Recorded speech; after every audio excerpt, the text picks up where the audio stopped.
Olá, muito bom dia. Muito obrigado mais uma vez pela sua companhia. Está começando mais uma edição do programa Agronegócio e eu desejo a você paz e saúde. E no programa de hoje nós vamos falar do mercado produtivo da carne, só que lá na China. Você vai ver como está o mercado do boi gordo, que apresentou pequenas variações durante a semana. Vamos falar do mercado da carne bovina nos Estados Unidos. Vou conversar com Nínia Ploger.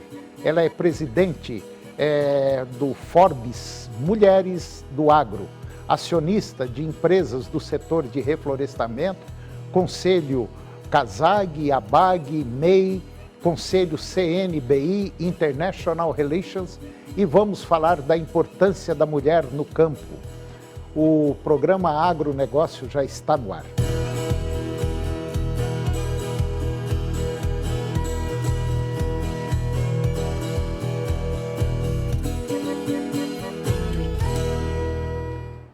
Eu começo o programa de hoje falando do mercado produtivo da carne, só que lá na China.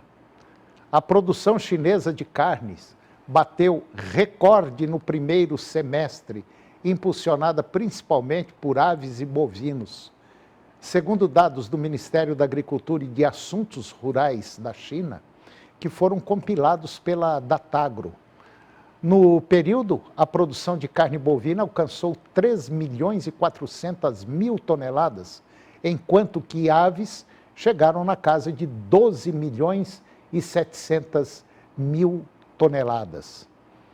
A carne suína, ela retomou alta, contribuindo com cerca de 30% no aumento total, enquanto aves representaram mais de 60%. Os cortes de ovinos seguiram em queda. A carne bovina se destacou com preços em recuperação, indicando demanda interna estável. O excesso de oferta e desafio tradicional do mercado chinês, principalmente para suínos, mesmo com controle mais rígido de matrizes, segue avançando, pressionando os preços pagos aos produtores. As autoridades anunciaram endurecimento da regulamentação. O setor avícola mais fragmentado enfrenta maior dificuldade de controle, mantendo pressão de excesso de oferta e queda de preços. Esse quadro também aplica a retomada das importações de frango brasileiro, suspensas mesmo com o país tentando recuperar o status livre de gripe aviária. Para a carne bovina, o cenário é diferente. Oferta total e estável, preços em alta. O avanço da produção está ligado à desaceleração do setor leiteiro ao descarte de matrizes, aumentando volumes de abate.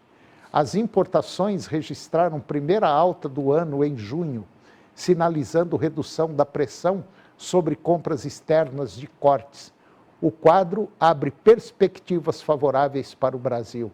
A investigação chinesa de salvaguarda sobre carne bovina pode resultar em taxação baixa ou cota elevada e não exclusiva, reforçando a competitividade da proteína brasileira. Isso aumenta a expectativa de retomada das exportações ao gigante asiático. No segundo semestre, consolidando o país como fornecedor estratégico no maior mercado mundial de carnes. E agora eu vou comentar do mercado do boi gordo, que apresentou pequenas variações durante a semana.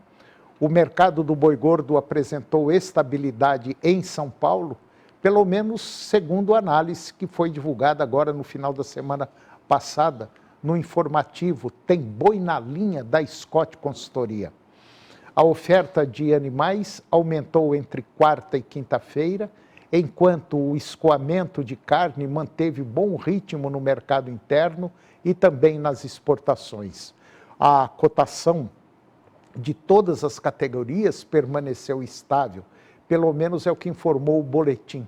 As escalas de abate no estado estavam, em média, programadas para 7 dias. Na região sul de Goiás, a oferta de bovinos atendeu à demanda sem gerar excedentes, com a melhora no escoamento da carne. houve estímulo às negociações e valorização em todas as categorias. As escalas de abate também se mantiveram em média para 7 dias. No Mato Grosso do Sul, o cenário foi de altas em todas as regiões. Dourados, por exemplo, os preços do boi gordo, da vaca e também da novilha subiram.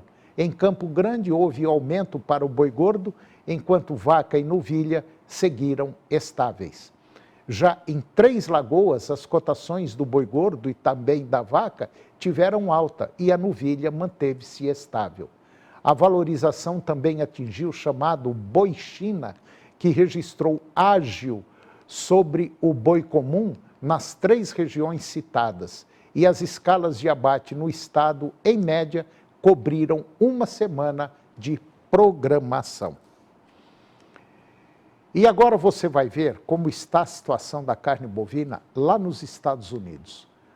Os frigoríficos de carne bovina nos Estados Unidos continuarão a lidar com a baixa disponibilidade de gado por cerca de 3 ou 4 trimestres, com melhorias graduais no rebanho norte-americano, ocorrendo gradualmente a partir do final de 2027, pelo menos é o que apontam executivos da JBS. É um bom sinal para nós brasileiros. Em comentários feitos após a divulgação dos resultados do segundo trimestre, a maior empresa de carnes do mundo afirmou que outros fatores que afetam a sua operação de carne bovina nos Estados Unidos, que representa cerca de 1/3 de suas vendas líquidas, inclui o fechamento da fronteira com o México no mês de maio, devido à ocorrência de um problema, de uma praga, que é a bicheira do Novo Mundo, que é um parasita. Wesley Batista Júnior, ele disse que a situação mexicana é obviamente relevante e que lidera as operações da JBS nos Estados Unidos. Os governos mexicano e americano estão em negociações para a possível reabertura da fronteira, pelo menos é o que ele disse, Wesley Batista Júnior, estimando que cerca de 1.100.000 cabeças de gado bovino não podem passar neste momento.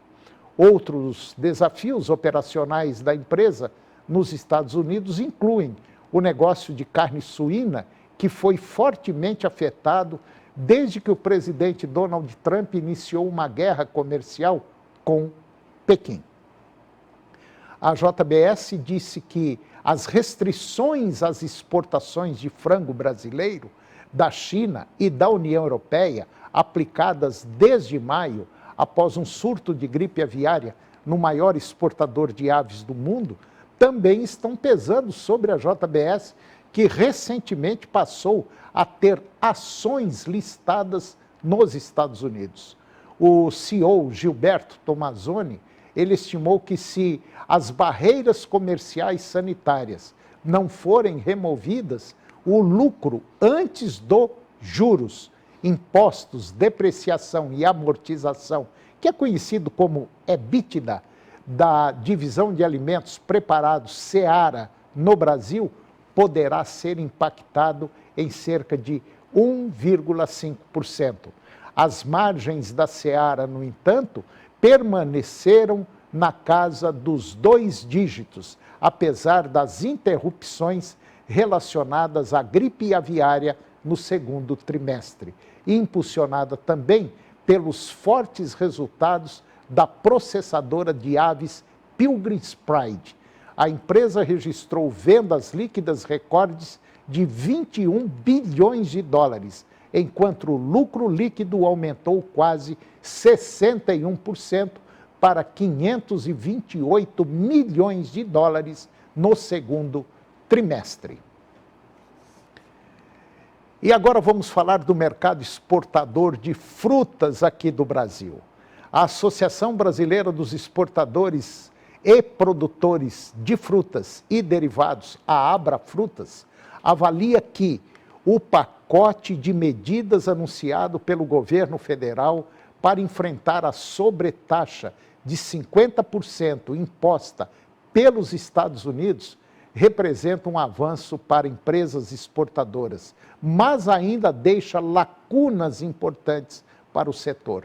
Segundo informações que foram divulgadas pela entidade, a abertura de 30 bilhões de reais em linhas de crédito, a prorrogação de prazos no drawback, o diferimento de tributos e a concessão de créditos tributários específicos estão alinhados à parte das demandas apresentadas anteriormente.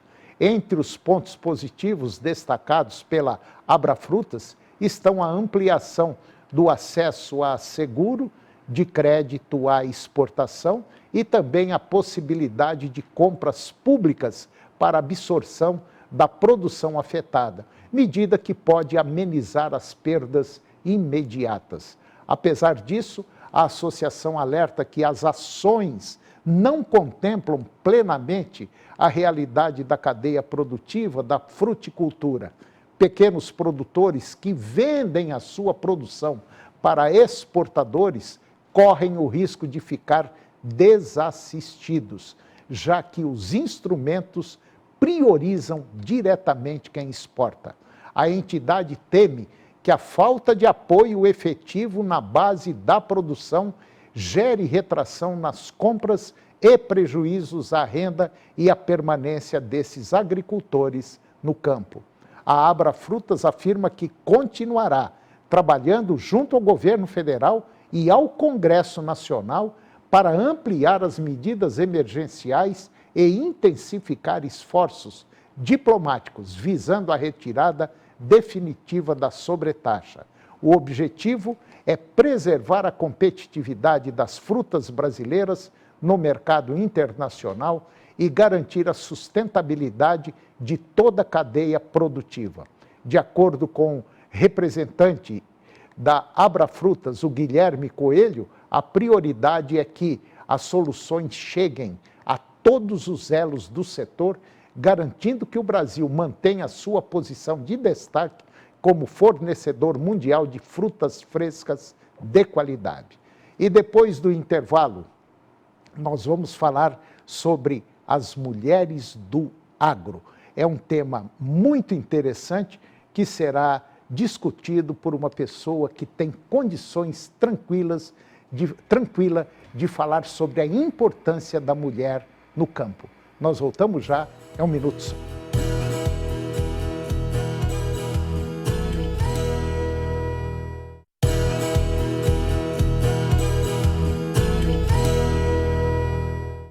Nós estamos de volta e agora nós vamos comentar da segurança em propriedades rurais.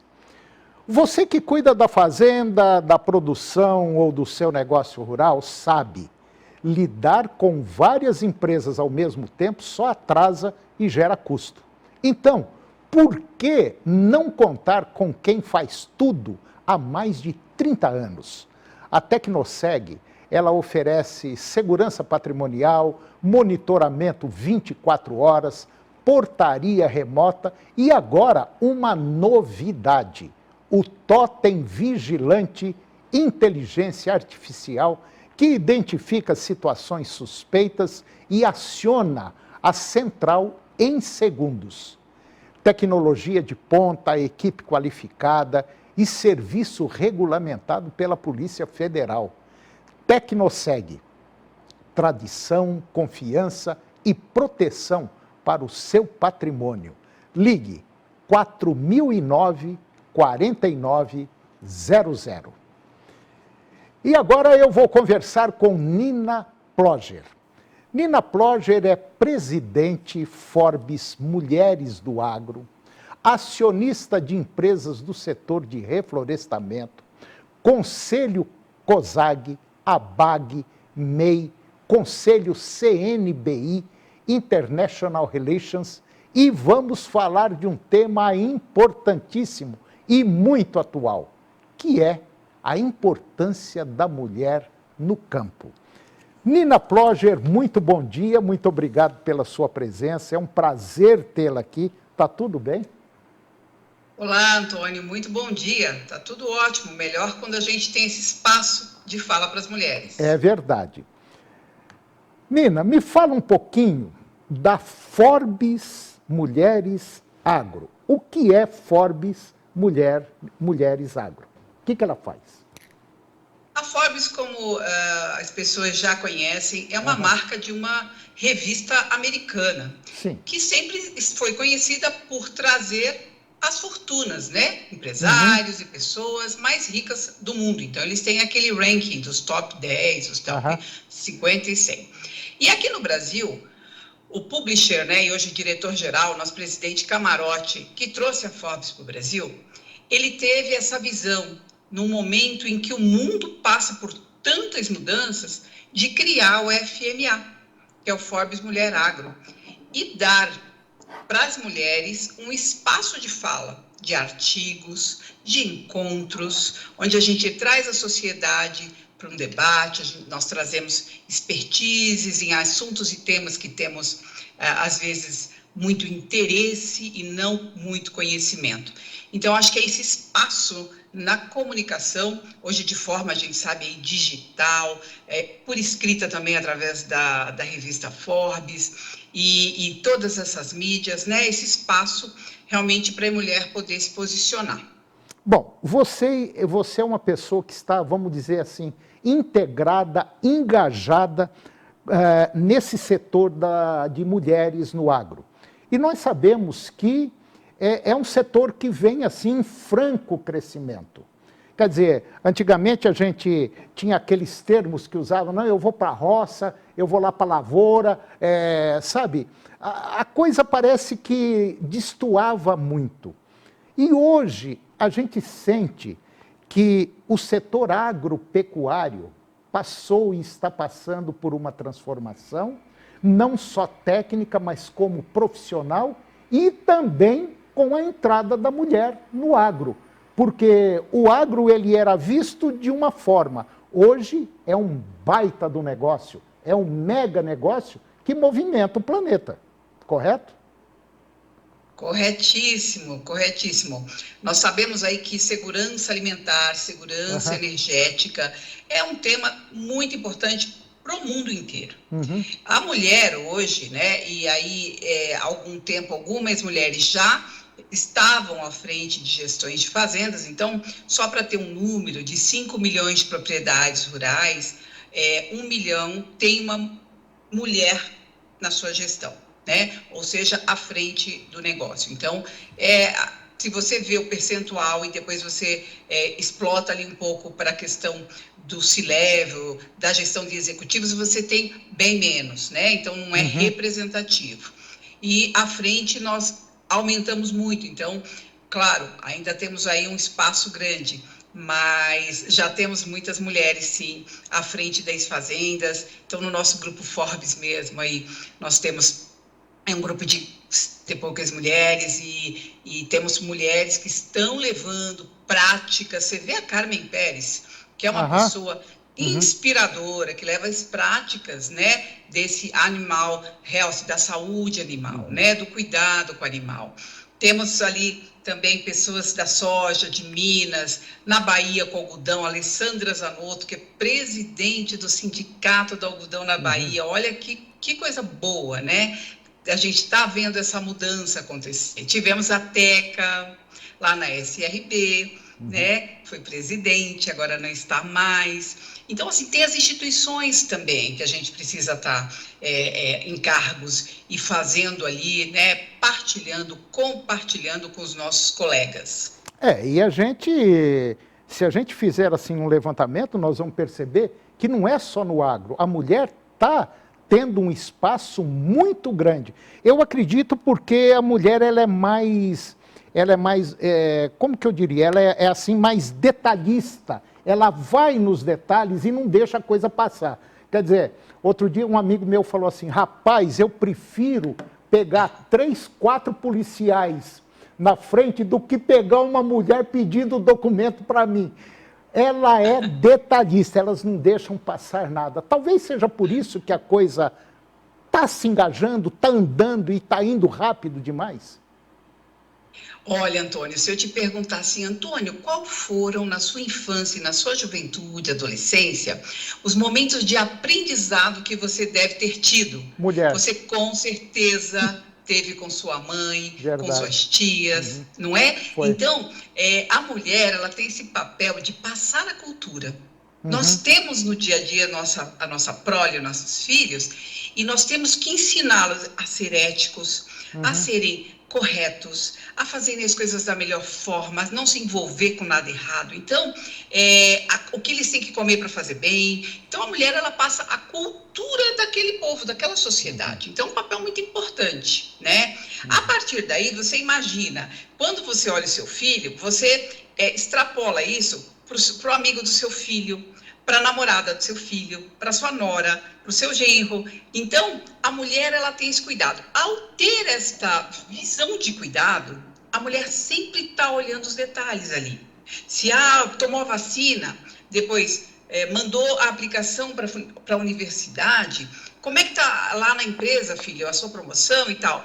Então, a mulher, ela tem essa questão do detalhe, porque ela tem que cuidar desses afazeres, ela sempre teve que cuidar desses afazeres e desse cuidado familiar. Então, por exemplo, aqui em casa, a gente tem os carros. E aí, quando você vai fazer o seguro dos carros, adivinha quem faz o seguro do carro? Eu. Quem renova? Por quê? Porque a gente faz ali uma organização de assuntos. A viagem da família, normalmente a mulher está ali, ela discute com o marido, mas é ela que fala, poxa, esse ano eu quero ir para um lugar frio, né? Por quê? Porque ano passado fomos para um lugar quente. Por quê? Porque passamos muito calor. Então, a mulher, ela tem essa abrangência dos detalhes em função de estar sempre com essa visão do cuidado, de trazer o todo, sabe? Entendi. Bom, no lado da pesquisa, a gente percebe também que a mulher, ela está bem à frente, né? Nós temos, por exemplo, agora recentemente, a Mariângela Hungria, lá da Embrapa, lá do Paraná, que ganhou um prêmio aí que pode ser considerado o Oscar, né, da pesquisa, e eu acompanhei, pelo fato de ter trabalhado na Embrapa, eu acompanhei a Mariângela quando ela começou com o trabalho dela. E realmente ela era uma das pouquíssimas, acho que só ela que acreditava naquele trabalho. E eu me lembro que um dia ela falou assim, Antônio, você vai ver quando isso aqui explodir o resultado que vai dar dos produtos biológicos. Hoje está aí os biológicos basicamente no mundo todo, tecnologia brasileira e a coisa avançando. E não só a Mariângela, mas como dezenas e dezenas de pesquisadoras que estão aí por esse Brasil, né, por esse nosso país, fazendo um belíssimo trabalho no agro. Não só no agro, como em outros setores também, a mulher presente, né? Sim, você traz um exemplo maravilhoso, a nossa Embrapa, né? É uma instituição de orgulho nacional. Tive com a Silvia outro dia, presidente da Embrapa, ela falando dessa... Eu admiro essa parte da Silvia, da digitalização, da inovação, né? Porque ela, no fim, não estava envolvida mais com a agricultura dentro da Embrapa, mas ela sempre esteve na questão da inovação e da digitalização. Então, quando você vê que as mulheres também trazem soluções em tecnologia, e você traz também pesquisadoras que fazem um trabalho aí, até que é um trabalho que é reconhecido com um pouco mais de prazo, né? Então, a longo prazo você é reconhecida. Mas a Embrapa criou coisas fantásticas mesmo. Hoje tem o ZARC, que é essa zona agrícola, né? Que você pode ali ver qual que é o futuro do cultivo. Então, você vai plantar soja? Será que soja, naquela janela do ano, vai realmente surtir? A colheita, né, vai ser uma colheita mais vigorosa. Então, o ZARC trazendo isso, eu estou só falando de uma inovação da verdade, Embrapa, claro. mas tem dezenas, você trabalhou lá, você sabe bem, né? É impressionante. É verdade. E a mulher, por incrível que pareça, se destaca. Você que está nos acompanhando, eu estou tendo uma conversa aqui com a Nina Ploger, ela é presidente da Forbes Mulheres Agro. Você que está nos acompanhando, às vezes você tem tanta coisa boa guardada aí na sua cabeça que poderia ser colocado isso para fora, eu não diria para o Brasil, mas para o mundo inteiro. Pode ter certeza que tem muitas mulheres que nos acompanham aqui no nosso programa do Agro, que tem muita coisa boa. E esse é o momento de você bater um papo com a Nina. Então, anote aí o Instagram da Nina, é @NinaPloger, @NinaPloger. Eu tenho certeza absoluta que às vezes tem alguma coisa escondida aí, mas interessante, que poderia servir de modelo para muitas mulheres que estão aí, vamos dizer, a flor da pele explodindo, basicamente em todos os setores e no agro também. Nina, foi um prazer muito grande trazê-la aqui no nosso programa, e o que você precisar em relação ao agro, à divulgação, à comunicação, pode contar com o nosso programa, ok? Muito obrigado, um bom dia. Obrigada, Antônio. Realmente tudo de bom, e eu acho que, assim, o seu exemplo de trazer a mulher é um exemplo que deve ser seguido por todas as mídias, plataformas, para que a gente possa mostrar como a gente pode, sim, sempre agregar. Muito obrigado. Nosso país e nosso agro. Tá bom. Muito obrigado. Um abraço. Até logo. Até logo. Outro. E o programa de hoje chegou ao fim. E eu termino o nosso programa com a seguinte frase: o amor não tem idade, está sempre a nascer. Muito obrigado pela sua companhia, que Deus os abençoe e até o próximo programa.